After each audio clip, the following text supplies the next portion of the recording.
Thanks everybody for being here in the audience this morning, and thank you on the internet for being here as well. Market, set, go. All right.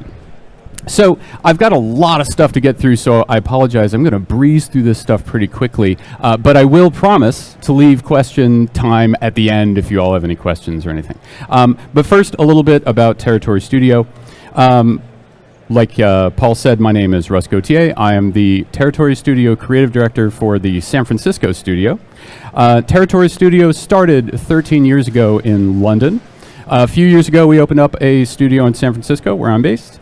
And then this year, we've actually expanded quite a bit. We've got a new studio we've opened up in Barcelona. And we have also acquired a studio called Cantina Creative. And they have Los Angeles and Vancouver studios. And they do very similar work to the work that Territory does.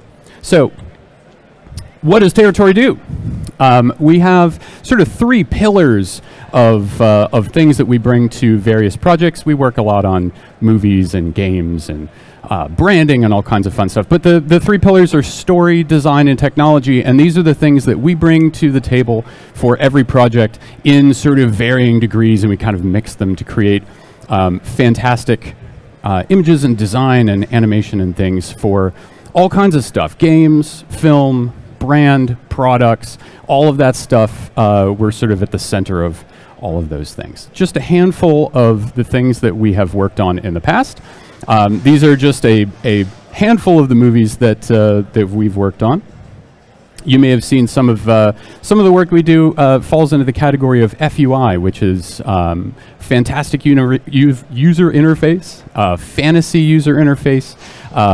Whatever you want to say there, it's a user interface that helps really tell the story in a lot of cases, and that's something we're actually going to focus on today. But we also do a lot of work for the world of games. Titles, there's title sequences, there's user interface, there's design, storytelling, all of these things for the world of games as well as movies. And then, of course, the world of technology and the world of automotive all sort of fall under the Territory purview. So what I'm going to do is show our branding reel, and that should give a pretty good sense of what it is that we do. So let me go ahead and fire this up for you.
All right, so that should give you a pretty good sense of what it is that we do at Territory Studio. And so now I'm going to go through some tips and things that I really like to do. I'm really, in a lot of ways, a designer first. Like, I love design. It's a big part of the reason I got into motion graphics. And I particularly love maps. So today we're going to work with a map, and we're going to build sort of an FUI-style map around a kind of fictitious story point, right? Something that's fairly typical for an FUI ask when a client comes to us and they say, we've got this sort of story moment that we want to tell visually. That's a really great use case for FUI in storytelling. So it's, a picture is worth 1,000 words, right? So what we're going to do is we're going to build a map today. And we're going to start here in Cinema 4D, and I've actually got just sort of a basic scene set up. And really, this is just so that I can get to sort of the meat of the thing here without having to spend a lot of time building this thing. But I do want to describe a little bit about what's going on here. So what I've got is a kind of height map-based sort of displacement going on. And I'll show you just really quickly how I built that. The height map data is actually coming from this really fantastic website. If you just Google height map, it's this thing, this Tangram height mapper, and this thing is really cool. It's just free on GitHub. You've got this sort of simple user interface. You can zoom in to various parts of the world, and you can get height map data, and it's like huge. It comes out as like, 6K massive, really detailed height maps, which is fantastic. So I've been having a lot of fun with that. So that's where that data came from. And I'm just going to show you really quickly how I built that. So we're just going to set this up really fast. We're just going to make a plane. And I'm going to set this to like 1100 by 500. I'm not entirely sure that's the correct dimensions. We're going to go with that. And we're going to give it a bunch of subdivisions. And usually what I like to do, just to visualize those subdivisions, I like to have this thing set to hidden lines. So you can see we actually have a lot of little squares in here. And without that, the height map really isn't going to do a whole lot for us. So to generate that height map, what I was using was a displacer, just this little deformer here, and I just throw that under my plane object. And that displacer, it needs some information so that it knows what to actually displace. So what I did was actually create just a standard, regular old standard material, and I throw that onto my plane. And we're going to go into the standard material. We're going to turn off all our channels except for luminance. And you really could use any channel. I just use the luminance for ease of visibility. I'm going to go in here and just grab my height map data. I'm going to say, no, I need that. OK. So then I need to tell my displacer what to look for and where to pull this data from to actually generate the displacement. So I'm going to go into the shading tab of my displacer object. And right now it's set to custom shader. I just want to tell it to look at the luminance. And what that's going to do is it's going to generate, let's get in here. We're going to generate the luminance, generate the height from the luminance of this particular material. And you can see what that does is it kind of creates this little disturbance in that plane, right? Well, at the moment, it's dipping below the ground plane. I don't really want that. I want it to stay at the ground plane and grow up. So we're going to go back to my object tab here, and instead of intensity centered, I'm going to set this to intensity. And now everything will just grow up from there. It's not quite high enough for me. I want this to be a bit higher so we can really see what's going on. But this is how that height map is actually generated, right? And I had done a couple of things with that to refine it a little bit, which I'll show just over in my main project file here. Under the displacer, I actually have a capsule field. So you'll notice that in this file, I've got kind of flat edges, right? You see how the edges of this are nice and flat, and it kind of ramps into my displacement. That's done using this capsule field that I've created for my displacer. And that goes right under this Fields tab here. I also have a low poly version and a high poly version. So you'll see my low poly version is very similar to the one that I had created in that other project file. And my high poly version is actually quite a bit more detailed. And to generate this, I just use the subdivision object, just default set to a subdivision of 2. To multiply the number of polygons in there. So what I like to do when I'm doing these kind of things, I like to hide the visibility in the viewport on my high poly one and show the render.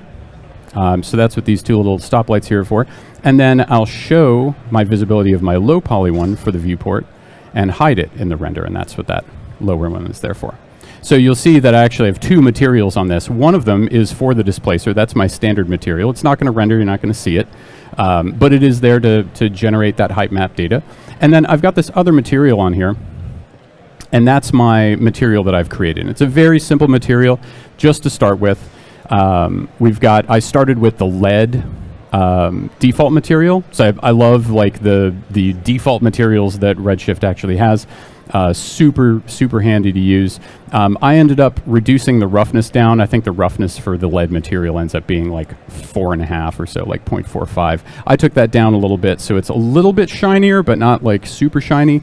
And then I'm just using a regular default Fresnel shader in my reflection weight, and that's it. And that just kind of tempers the reflections a little bit in the forward-facing polygons of my shader. And then you'll notice I've got a bunch of lights here. And this actually is a big part of why I really love using Redshift in Cinema specifically, is I can actually create light groups for each of these lights. And you can do that here for each light under the Details tab. And the reason I really like to do that is when I am designing something, I like to design and build for maximum flexibility. And to me, that means if I can get all of the data out of 3D and put it into After Effects where I can mix and match things as quickly and easily as possible, that's my goal. So usually what I'll do is I'll create a setup sort of like this. And you can see here, if I hide my camera, you can see what I've got. I just have 3 lights. They're just area lights. There's my right rim light, which is this guy. I've got my backlight, which is back here. And I've got my fill light, which is over here. And then we'll get to these lights here in just a moment. I also have a dome light. That's just sort of a general light that I like to have in there, and I just have a standard HDR material in there, nothing too crazy. Let me go ahead and give this a quick render in the render view, just so you can see what it is that we're working with before we continue on. So this is what my beauty output looks like. But this is not what my final render is really going to look like. I've got a bunch of render passes in here that I'm going to use in After Effects to kind of craft this how I want it to look. And you can see here I've got these renders output here separated into the different lights. So I've got my backlight, I've got my, I'm going to ignore the enemy light for a moment, we'll get to that. This is my dome light. We've got my fill light, which is the one that was kind of back left of camera. And we've got my rim light, which is this guy that sits over here. So all of those things combined, we're going to output these. Usually when I'm actually designing a frame, I'll output many passes. So I'll do reflections, refractions, specular, shadows, and I'll do light groups for everything that I can. So I'll have 30 AOV layers coming out of these things sometimes. And that's really just, again, just to build flexibility in After Effects. So when I take it over to After Effects, this is sort of my baseline that I'm working with in After Effects. What I've done is I've brought in my various passes from that render, that super simple render, and I've kind of combined them together. I've done just a little simple tweaking. I've taken my right rim, that's kind of, I'm using that as my base, and I've just kind of pumped the levels up a little bit to give it a little punchiness. And then I am screening on top of that. I'm screening my backlight pass, which is this one here. So that one is basically being added on top of my rim light. And then I've got a little bit of that dome light in here for just a little bit of color, right? But you can see this is kind of my base canvas for what's going on here. Now, to get back to some of the other lights I have, this hero light and these enemy lights here.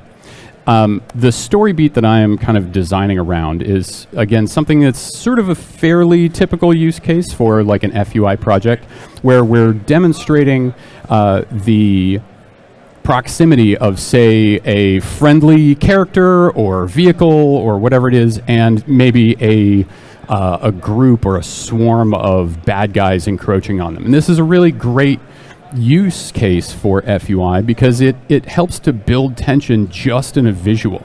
It's something that they can cut in and they can show that, you know, the bad guys are getting closer and they're getting closer, and you can kind of build these tense moments just with graphic design, which is pretty cool. So what I've got is I've got my hero light, which is over here, and it's just an area light. I think I set this to, you know, it's intensity of 10. It's probably a little bit smaller than the default light. And then I've got these enemy lights over here. And all of these, so the enemy lights are all in their own light group. and the hero light is in its own light group. And the reason I'm doing that is so that I can have, again, that kind of control and flexibility in After Effects when I'm putting all of these things together. The other thing that I've got here that isn't on the other lights is this external compositing tag, and that's going to come in handy here in just a minute when we get sort of into the After Effects compositing component of this. But we'll come back to that momentarily. So what do those look like? When we're out here in my sort of main comp, I've got my enemy lights, which I've colored red. When they come out of Cinema, they just look like this. But all I'm doing is I'm just taking those and I'm applying a hue saturation effect inside of After Effects, and we're just going to color those red. Red means bad guys, right? So we've got red for the bad guys. We've got this kind of cyan, blue-green sort of color for my hero light. And again, same exact thing. I'm just using a hue saturation effect to generate that. And these are just being added on top. And I think I've got everything, you know, all the opacities are set to 100%. So I'm not tweaking any of the opacities or anything. OK, so now that we've got that done, I want to continue to build from here. So one of the things that I don't like about what I have is I don't like seeing this hard edge around the outside. I want this to kind of feather off gently into whatever medium this sort of holographic surface is taking place in. So let's figure out how we can change that. One of the things that we can do with Redshift is we can actually project a texture and we can output it as a separate AOV. So I'm actually going to make a new camera. Let's go down here. Let's make a new camera. I'm just going to call this, let's rename this ProjCam for projection camera. And I'm just going to look through that camera really quickly. We're going to go to my coordinates. I'm going to set this to like 1100 and 0 and 0. Let's go 90, 0, and 0. OK, so now what I've got here is I've got my landscape nicely in view of my projection camera. I'm going to go ahead and zoom in maybe just a little bit on this, somewhere in there. And just reset these to 0 so it's nice and centered. OK, so this is going to be my projection camera. It's not going to be a camera that's going to render. It's really just exists as a projector for a texture. So let's go back and look through my regular camera so we can see the effect of this. And what I'm going to do is open up my material that I'm using for my landscape. I'm going to open this up. And I'm going to grab a node called Store Color to AOV. That's this guy right here. And what this is going to allow me to do is take a color or a texture or a material and store it as a completely separate AOV, and it's all going to render at the exact same time. And in this case, I'm going to use my camera map node as my output for that. So I just have a really simple gradient that I made. It's just a dead simple texture, nothing in it, just a gradient. We're going to take that, and that's going to be our output. I'm going to take the out color of my RS material. We're going to pipe that into my beauty input, and that's kind of a pass-through. That's going to be the thing that actually renders when you see your main beauty render. That's what you're going to render, and that's what we want to see there. So we're going to take that. We're going to take our out color. We're going to pipe that into our surface. So right now, if I were to render, we would see nothing different. No new AOVs, no nothing. So what we need to do is we need to add AOV input 0. So we're going to take that. We're going to take the out color of my camera map. We're going to throw that into AOV 0 like this. And we want to give this AOV a name. We're going to call this grad. OK. So we're going to go back to my camera map. Now I need to make sure that this camera map node has a camera associated with it. So we're going to take my ProjCam camera over here. We're just going to drop that in. All right, let's give this a quick render so we can see. Now, that store color to AOV node automatically creates an AOV for me, so I don't have to worry about opening up my AOV editor or anything like that.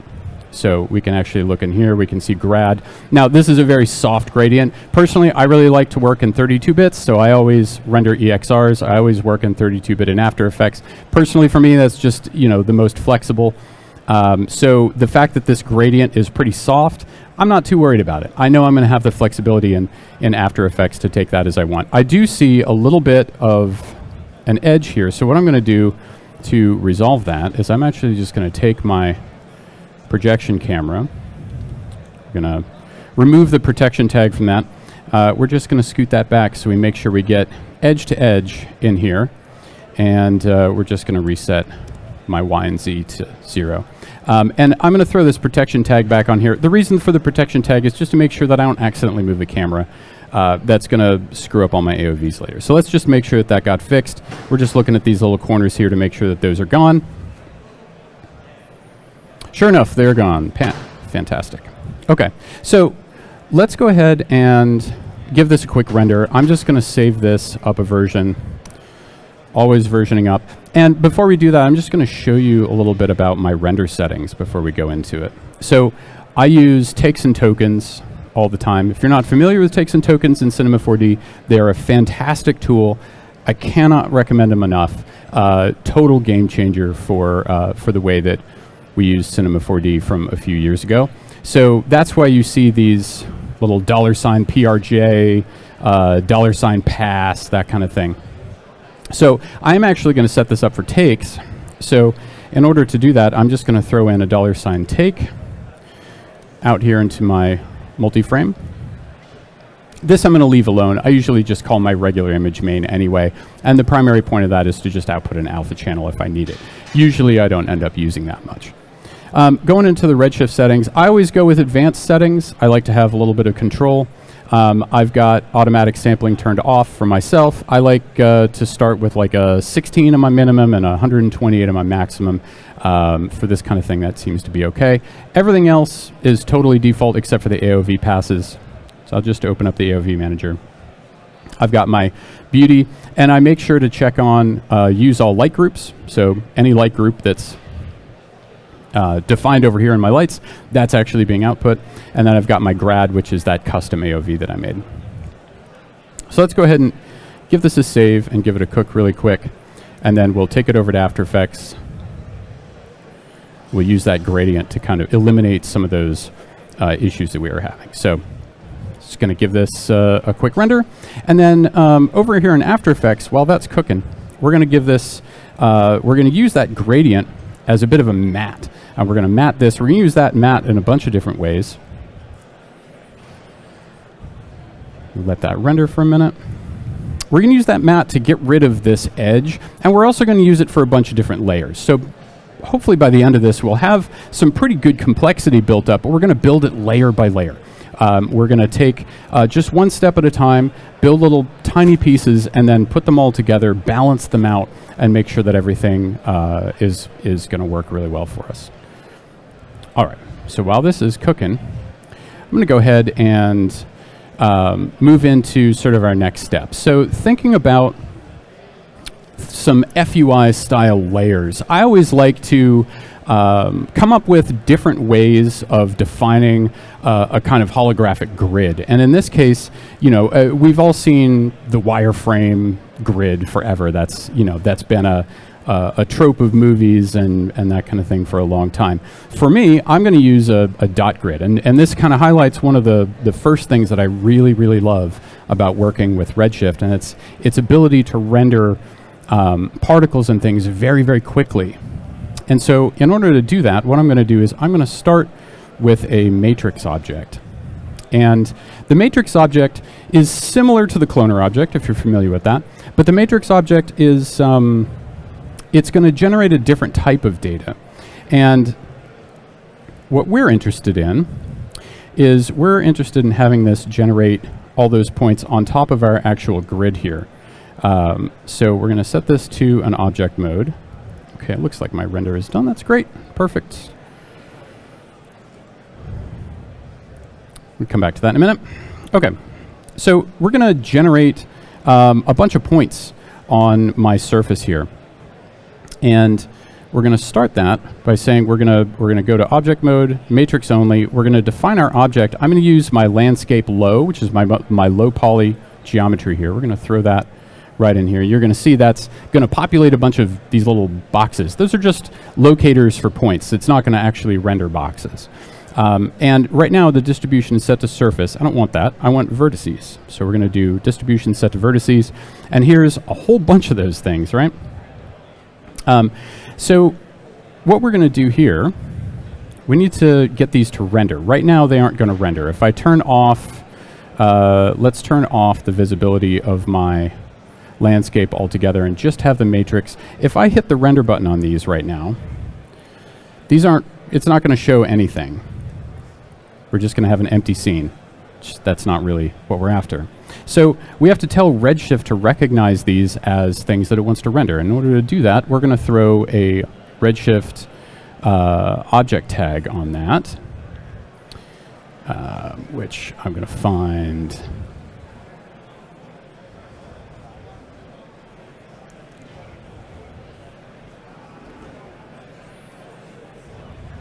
Right here. Sorry, there we go. All right, so we're going to tell this to render particles. And the reason we have particles here is because it's on a matrix object. If we were to throw this object tag on a cube, it wouldn't give us the particles option. But we have that here. So I'm going to set this to optimize spheres. And let's set this to, I don't know, let's try 0.2 first, just to get it started. And I do want to throw a material on that. So I'm just going to use a regular old just a default incandescent material, just a regular Redshift incandescent material. All right, let's go ahead and give that a quick render and see what that's going to look like. Now we should be able to see something. There we go. All right, so super fast to render, right? And here we've got, you know, however many hundreds of little spheres that are rendering, and it is super quick, which is great. Now, what I don't want is I don't really want to see through my landscape, and that's what I've got going on back here. I don't really want that. So I'm going to create a matte version of my landscape. I'm going to call this landscape low matte. And I'm going to take this object tag, I'm just going to copy it up over here. And we're going to set this to, going to go to our matte tab, go to general, enable, and I'm going to set the alpha down here to 0. And before I go too much further, I actually do want to set this up with a take, because that's a big part of the sort of take and token system, is being able to do that. So I'm going to add this as a grid. And I'm going to set this to automatic, and we're just going to pop back in here. I'm going to throw my matrix object under here. I'm going to set that to be visible, and I'm going to set my scene to be off. Now, this is one of the things that I like to do just when I'm working with the take system. I kind of like to have a scene object or a scene null object that I can make invisible, and then as I need things, I can make them visible in my takes. So that's what I'm doing here. So we're going to go ahead and take a look at that. Let's go ahead and make our matte object also visible during this. And what that's going to do, let's give that a quick render.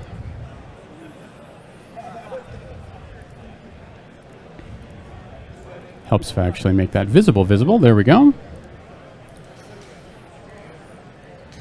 There we go. So now you can see we're no longer seeing through our landscape, which is great.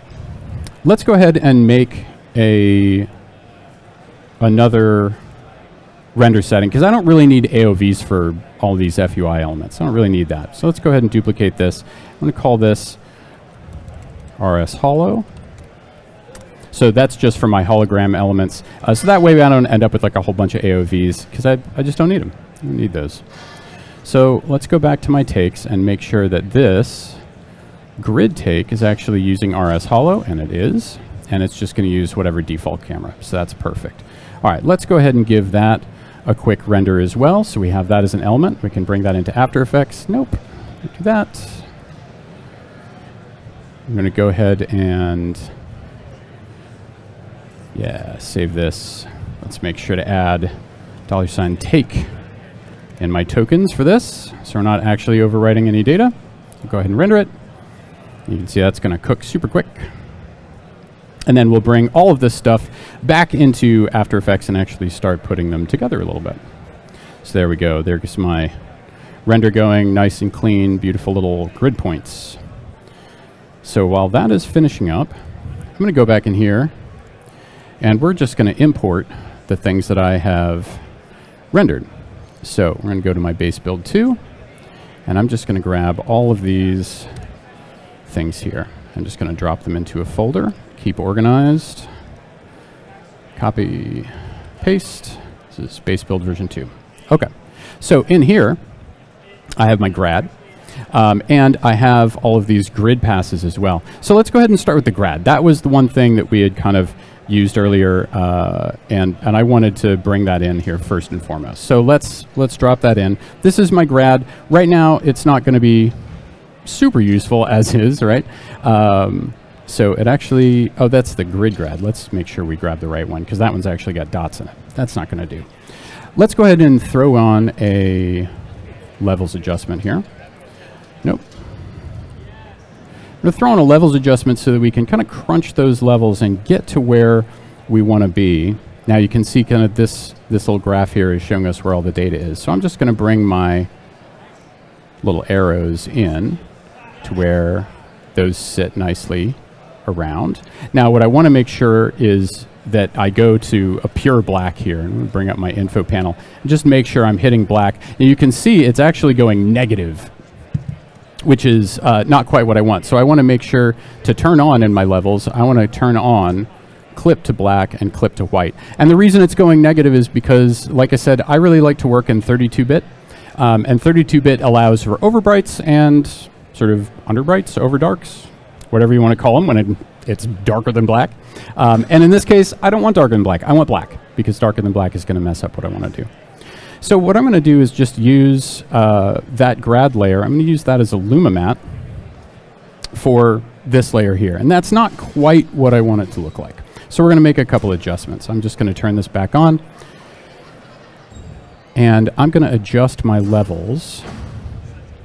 I really want something that feels more like this. And all that white is just going to mean that all of the visibility comes through, and then it's going to taper off here towards the end. So that's just fine. Just like that. There we go. Now that gives me a nice sort of soft feathered edge. Let's do something similar with our grid. Let's bring that grid in here. We're going to throw that on top. So here's my grid. If I set this to an add mode, let's start there. Now, again, we're going to see the edges, which is not what I want. I want to mat that out using my grad. So I'm just going to duplicate this. We're going to throw this up here. We're going to set this to Luma mat as well. And now I've got this. Now, that's a little strong, so I'm going to reduce the visibility of my grid points a little bit. And I kind of like the idea that maybe the grid points extend a little bit beyond the edges of my sort of solid geometry. So I'm going to go up here into my grad. Maybe what we'll do is we'll change the grad for my actual geometry. There we go. That's pretty cool. And now let's look at it with my lights on. All right, that actually looks pretty good. Get to that. Hero light. Okay, great. Oh, my hero light seems to have a Luma mat on it. Let's not do that. Okay, perfect. That's great. So I'm going to jump back to Cinema, and I'm going to make a couple more sort of FUI things. And I'm going to show you what is maybe one of my favorite things to do with maps in particular, and that is to generate topology, or a sort of a topographic map line. And I'm actually going to do this in a separate Cinema 4D file because it can get a little tricky, and I want to show you what the steps are so it's super clear. Because I really think this is a fun technique. It's one I've been using for a long time, and it generates some really nice topology lines. So we're going to take my landscape object here. I'm going to right-click this, and I'm going to do current state to object. So I'm going to grab my landscape out here. Now, I can get rid of these. I can get rid of these. I don't really need these materials in here either. I've got all of that displacement baked into my landscape. So it's all in one spot. And in order to generate the topographic lines, all the topographic lines is just lines at regular altitudes. So in order to do that, we have a fantastic tool already built into Cinema called the Cloner that's going to allow us to do that really easily. So I'm going to take a plane, and I'm going to make this plane just slightly larger than my landscape object. And let's go ahead and turn on hidden lines so I can actually see what's going on here. So, got my plane, and I'm going to drop this plane into a cloner object. And the cloner object defaults to grid. I want to set that to linear, and you can see what it's doing is it's created 3 planes just sort of in a row. I want to create 10 planes. So we're going to make 10 of them, and 50 is a little large. Let's try 7. Nope, that's 70. Let's try 7. There we go. And I'm going to look at it from the side, and what I want to do is I want to make sure that this cloner, all of those planes, all those slices that we're going to make, that they go from the very bottom to the very top and not beyond. Because if it goes beyond, it's not really going to do us any good. The other thing I want to make sure of is that my lowest plane isn't sitting at world 0. I want to just scooch that up just a little bit, because what we don't want is that plane to try and figure out the topology of that flat portion of the geometry. We don't really want that. So what we're going to do, we're going to use a Boolean object to do this. So we're going to go ahead and drop in a bool. We're going to set this Boolean to intersect, and we're just going to leave everything alone. Now, fair warning, this can take a second to process, but we'll go as quickly as we can. We're going to drop that in, and then we're going to let the Boolean process and do its thing. And once it comes out, the result of this Boolean is going to look a little funny, and you're going to look at it and you're going to wonder, what on earth did you do? This looks super weird, right? This is actually exactly what we want. So what I'm going to do is I'm going to take this Boolean object, I'm going to make it editable. I'm going to hit the C key, and again, that's going to take it just a second to think. But what we're going to be able to do is take the result of this Boolean, this landscape geo. I'm going to take this out of here. We're just going to go ahead and delete the rest of these. I'm going to go ahead into point selection mode, and I'm going to select all the points. I'm just going to hit Control A, select all the points. I'm going to hit V, and I'm going to go to my select menu, and I'm going to shrink my selection, which what that's going to do is it's going to delete all the points around the edges. So it's just going to shrink the selection in by 1 point. I'm going to go ahead and invert that selection. So now I've selected all of the edge points, and now I want to select edges. So I'm going to convert that. So we're going to go up to select, convert selection. We're going to go from points to edges and convert. And now I've got all the edges selected. And now the last step is to go up to mesh, edge to spline, which is one of the greatest tools in Cinema 4D. I use it all the time. So we got edge to spline. Let's go ahead and turn off my geometry. And there we have this really fantastic topographic map of my geometry. So I'm going to go ahead and copy that. We're going to bring that back into my kind of primary project file we've got going on here. We're going to make sure we're going to work in our main take first before I start messing things up. Let's go ahead in my main take. Let's turn off this landscape. Now, what we're going to want to do is we're going to, of course, create another take for that, of course. So we're going to call this topo. And this one is also a holographic object, so we're going to tell it to use the RS holo so it doesn't output a whole bunch of stuff we don't need. And for this, again, we're going to use my Redshift object tag. We're just going to bring that down here. And we're going to use the Redshift object tag again to tell Cinema that we want to render these splines. So we're going to go to the curve mode, and we're going to set this to render cylinders. And I'm going to try, let's try 0.1 as a thickness. Great. And I'm going to use the same incandescent material that I'm using up here, which is good. Cool. Let's go ahead and give that a quick test render to make sure that that's going to play nice. And I think I might be a little thin. Oh, it helps if I have the visibility turned on, doesn't it? And let's make sure.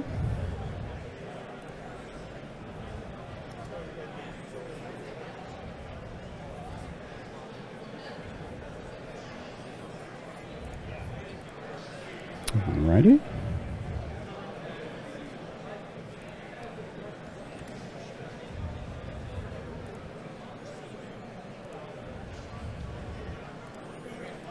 Rendering RS holo, set this camera, and make sure that this is set to render curves. As it is, that's great. Cool. And for some reason that's being a little bit uncooperative. Although that's okay. We've got a project file already set up for that. So what that's going to do is it's going to allow us to generate some topographic lines, and I actually think I'm running a little bit low on time at the moment. Apologies for that. So what I'm going to do is jump back in here. We're going to set this up a little bit with some of the lovely red giant things that I love to use on these projects. And one of those things, let's go ahead and take our grid. I'm going to throw this into a pre-comp. Let's make some shapes in here. So what I'm going to do is actually import my C4D file. Let's go ahead into Cinema 4D. Let's go ahead and save this so we make sure that we have this. And if you remember back in the beginning of my presentation, I was talking a little bit about these external compositing tags. The reason I have those on there is I can actually import this C4D project file, and I can grab the data off of those. Let's go ahead and drop this into its own separate comp. So this one's sort of a important one to get through. We're going to take this in here. We're going to hit the extract button. And what that's going to do is it's going to generate null objects for us where all of those lights are. Anything that's got an external compositing tag on it, when you generate all of the data from the scene, it's going to generate the cameras. We don't really need the proj cam. That's just for that projection mapping. But I do need all these hero lights. I'm actually just going to turn this off, and we've got these guys here. So let's make a quick indicator of position here for my guys. We're going to add a new composition. We're just going to set this to, let's try 1,000 by 1,000. All right, there we go. Just going to make a shape. For this one, let's use triangles. Triangles are a good sort of a directional shape, right? So I'm going to go in here, set this to a triangle. I don't really care about the fill. I'm going to turn that off, but I'm going to give that stroke a pretty significant amount there. So we're going to give this a little bit of a squish. I'm going to move this sort of into the center. Let's make this a little stronger. Let's make it like an 80. There we go. And we're going to call this indicator. There we go. All right, so in here, I'm going to grab my indication comp here. Let's move these into where they need to be. I'm going to throw this in here. I'm going to make this a 3D object, which is going to allow me to attach it to these 3D null objects. We're going to start with our hero light. Position, scale, and rotation are things I'm going to need access to. We're going to move this to 50, 50, and 0. And then we're going to rotate this into position. So we're going to rotate it 90 degrees this way. We're going to rotate it 90 degrees this way. Right now it is gigantic, so we're going to take that down to about 5. So that's going to be our kind of indication. Now, let's drop that comp, this guy here. Let's drop that into my main comp here. Cool. And let's set that down a bit. We're going to need to be down here like that. Cool. So what I'm going to do is I'm going to color that. This is going to be my comp that I'm using for all of my little indicators. So I'm going to go ahead and duplicate this a bunch more times here so that I can take them. Yes, that's fine. I can take them and I can parent them to these other objects, and I can get them positioned. So let's do 50, 100, and 0 for this one. Same thing with this guy. We're just going to get these positioned into place. I'm going to go 50, 100, and 0. And these are going to be our kind of indicators for our enemy positions, as we had talked about in the beginning of this. 100 and 0. And what that's going to allow us to do is it's going to allow us a lot of flexibility for designing these various things. So I can get in here and design them however I want, however many times I want. I can make really quick and easy adjustments based on client feedback, based on feedback from any of our internal teams. So here we've got a bunch of our indicators. So I'm going to go ahead and color those very similarly to how I colored my hero and enemy lights. So let's go ahead and just copy my hue and saturation adjustment here. Go ahead and paste those onto my enemy lights, and then I'm going to grab literally the same hue and saturation from here, and we're going to drop that right there. And let's reduce that a little bit so we can get that in there. And then I really like to add a bit of a glow to these things. These aren't glowing as much as I would like them to. Let's add a little bit of that glow effect to these things. So let's use